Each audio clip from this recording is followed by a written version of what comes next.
Stillness struggles. When you feel like you can't even rest right. Here's the saying.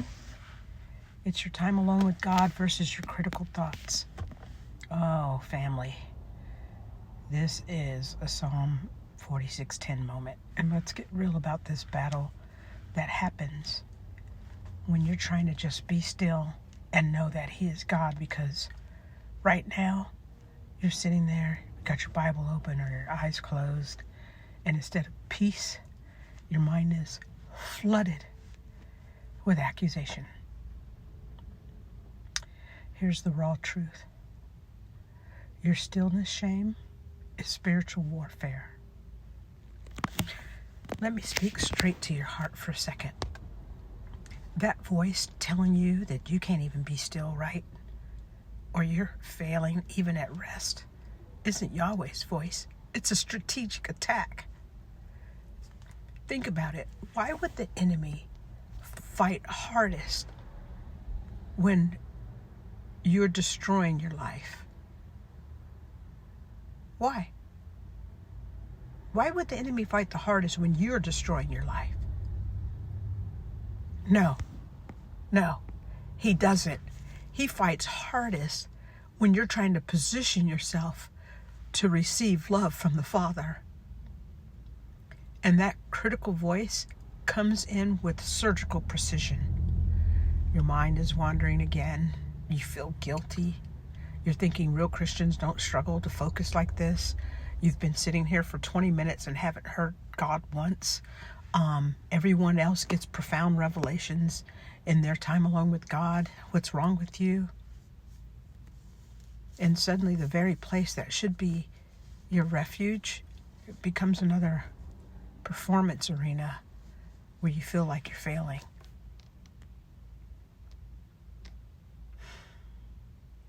The heart exposure. You're still trying to gain what's given. I'm about to expose my heart, but I'm doing it with love.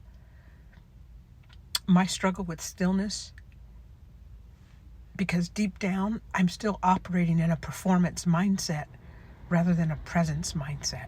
And you may be too. Even in my rest, I'm trying to achieve something good. Stillness. Proper meditation. Correctness of some sort. It's almost painful to recognize, isn't it?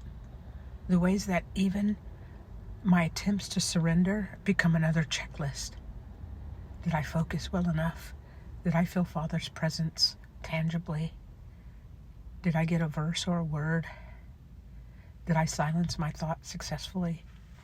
But Yeshua already showed me a different way. When Martha was bustling around performing while Mary sat at his feet, remember what he said?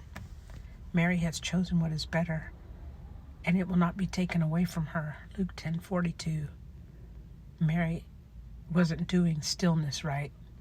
She was simply being with him. No technique, no performance, just presence.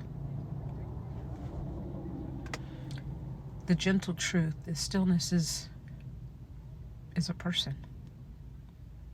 It's not a practice. This revelation is quiet but powerful, isn't it? That stillness isn't something you achieve, it's someone you receive. Psalm 46:10 doesn't say, master the technique of being still, and then you'll know God. It says, be still and know that I am God. The knowing comes in the being still, not after you've been still. So what do? You stop trying to be still correctly, and you start simply showing up, messy thoughts and all, and recognize that perfect stillness isn't the goal. Honest stillness is, because you're not graded on your performance in the secret place. You're simply invited to show up as you are and let the Father do what only He can do, no matter what it is. He might tell you to go to sleep. The freedom path. It was David's raw honesty in the Psalms. Look at David in the Psalms, the man after God's own heart. Was his time alone with God perfect? No. It was often chaotic and filled with questions and doubts and fears and even accusations towards Yahweh. But he brought his real self to the presence, not his religious self. The old me? Maybe I'd been bringing my polished performing self to stillness, trying to have the right experience. But this me? I'm embracing messy, authentically over-polished religiosity. I'm recognizing that God would rather have honest chaos than religious pretense. I'm letting go of doing it right and simply showing up as I am. Yeshua never condemned the disciples when they fell asleep during prayer, though he did challenge them, but he understood human weakness, and he understands mine and yours. Here's the closing scene. Me surrendering the need to surrender right.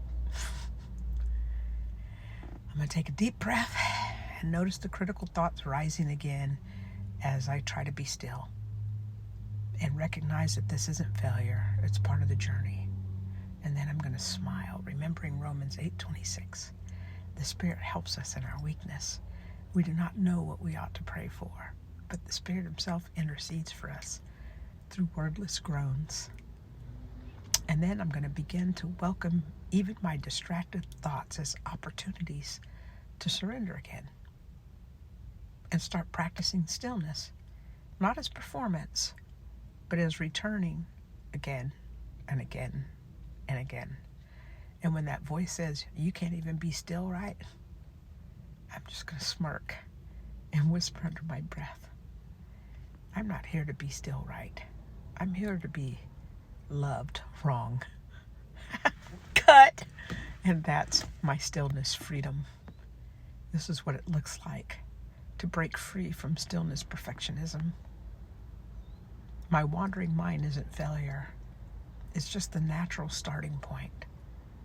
My struggle to focus isn't sin. It's just being human. And my critical thoughts about my stillness are exactly what I'm learning to surrender in my stillness. So I have a Yahweh wisdom tip for myself. My first step is going to be to create a real presence practice. And for the next 7 days, I'm going to begin by saying out loud, Father, I bring you my real self today. When critical thoughts come about how I'm doing, I'm going to write them down as part of my prayer, not an interruption to it. And I'm going to end my time by thanking God for meeting with me in my mess and not despite of it. And this practice is going to break the performance cycle and teach me to bring my authentic self honestly to his presence. So you do the same thing. Keep showing up messy, family. The Father would rather have honest chaos than religious pretense. I love you so much. And here's my P.S. The Hebrew understanding of worship is avodah.